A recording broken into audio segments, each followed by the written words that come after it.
Do you ever feel completely unmotivated? Like everything is way harder than it should be. Maybe your focus is collapsing, or you wake up every single day thinking, why can't I just get myself to start anything? If that sounds familiar, listen closely. You're not lazy, you're not broken. Your dopamine system is silently addicted. And the worst part? You probably don't even notice it happening until your entire life feels stuck.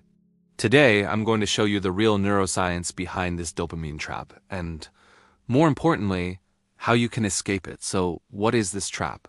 It's actually pretty simple.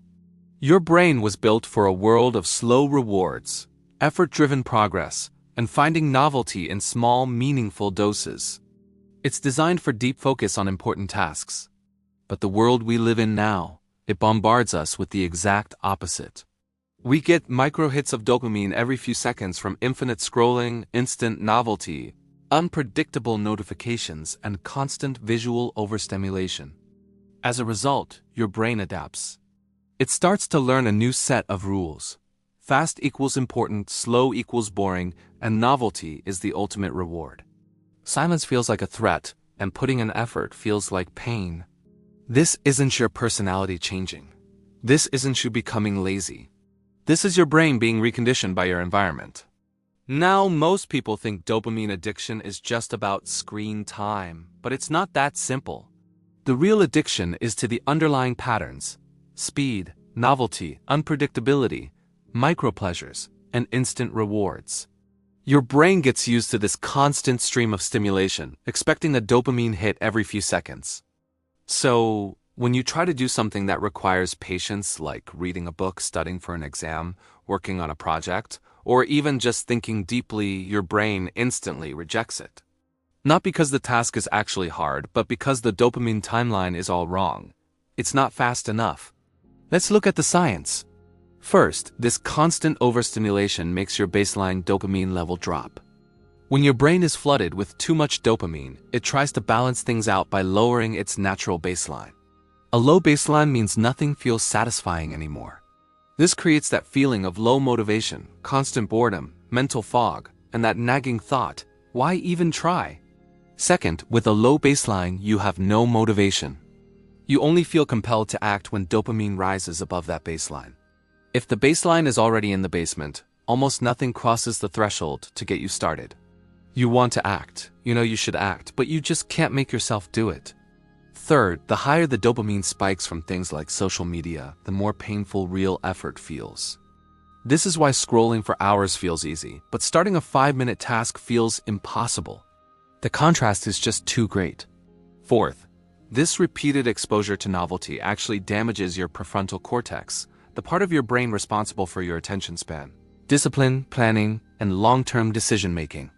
It literally gets overloaded and shrinks its capacity. And finally, this addiction to fast rewards completely collapses your discipline. Discipline is all about tolerating a delay before you get a reward. But your brain has been retrained to expect rewards immediately. So anything that takes time feels wrong.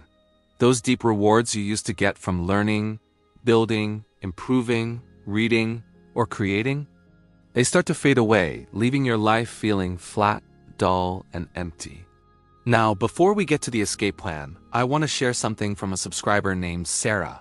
Her story shows just how quickly things can change. She wrote, "I didn't think I had a dopamine addiction. I thought I just had no discipline. But I tried your dopamine clean window, and the first 48 hours were brutal. On day 3, something changed. I woke up and felt clear for the first time in years. I started my tasks without a fight. I finished a report I'd been avoiding for 2 months. I even sat and read for 20 minutes, without checking my phone once. I didn't realize how addicted I was, until I felt what normal feels like again. I can't believe a simple change made this big of a difference." That was Sarah's experience. What do you think? I'd love to hear your thoughts in the comments. I read every single one. Now, let's continue, because the next part is the most important, the escape plan. Is your brain feeling completely fried? Constantly chasing the next notification, the next video, the next quick hit of stimulation? You're not alone, and your brain isn't broken. It's just overstimulated. This is the dopamine trap, and today, we're going to learn how to escape it. First, let's reclaim your mornings. The absolute first thing you do when you wake up sets the tone for your entire day. If you reach for your phone, you've already lost the battle for clarity. Your brain is trying to reset its dopamine sensitivity, and bombarding it with endless scrolling immediately throws it off balance.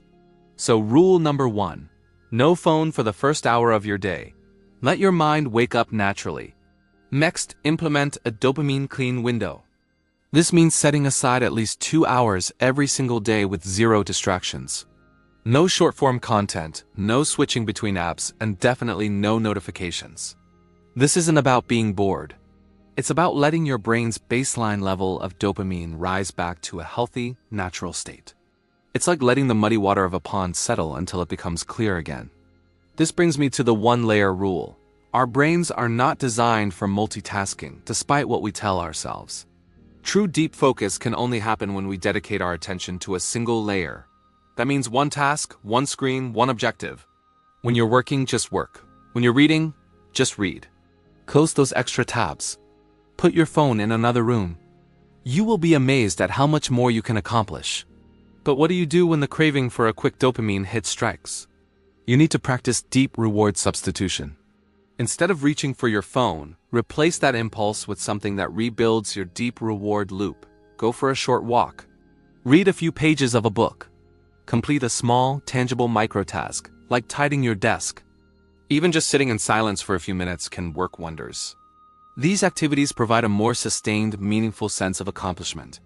Finally, let's talk about starting those difficult tasks.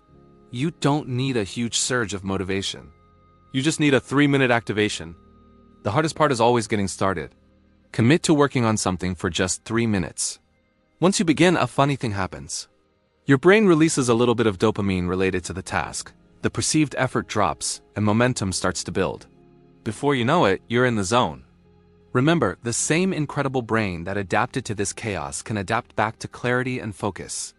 You just have to give it the right conditions. And if you feel like you've got a handle on this, but sense there's another hidden enemy draining your mental energy, you need to watch my next video. It's called the dopamine trap. That's quietly destroying your life. And it's the perfect follow-up to what we've talked about today. Click the link to check it out. Thanks for watching, and I'll see you over there.